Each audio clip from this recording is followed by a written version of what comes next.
2 Chronicles chapter 14. So Abijah rested with his fathers, and they buried him in the city of David. Then Asa his son reigned in his place. In his days the land was quiet for 10 years.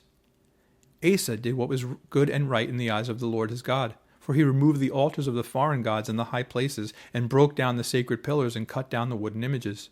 He commanded Judah to seek the Lord God of their fathers, and to observe the law and the commandment. He also removed the high places and the incense altars from all the cities of Judah, and the kingdom was quiet under him. And he built fortified cities in Judah, for the land had rest. He had no war in those years, because the Lord had given him rest. Therefore he said to Judah, "Let us build these cities and make walls around them, and towers, gates, and bars, while the land is yet before us, because we have sought the Lord our God. We have sought him, and he has given us rest on every side."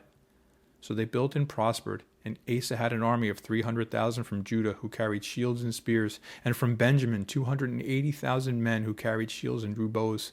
All these were mighty men of valor. Then Zerah the Ethiopian came out against him with an army of 1,000,000 men and 300 chariots, and he came to Mareshah. So Asa went out against him, and they set the troops in battle array in the valley of Zephathah at Mareshah.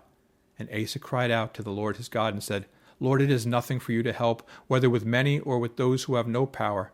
Help us, O Lord our God, for we rest on you, and in your name we go against this multitude. O Lord, you are our God. Do not let man prevail against you." So the Lord struck the Ethiopians before Asa and Judah, and the Ethiopians fled. And Asa and the people who were with him pursued them to Gerar.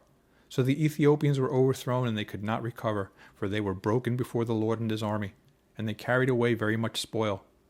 Then they defeated all the cities around Gerar, for the fear of the Lord came upon them, and they plundered all the cities, for there was exceedingly much spoil in them.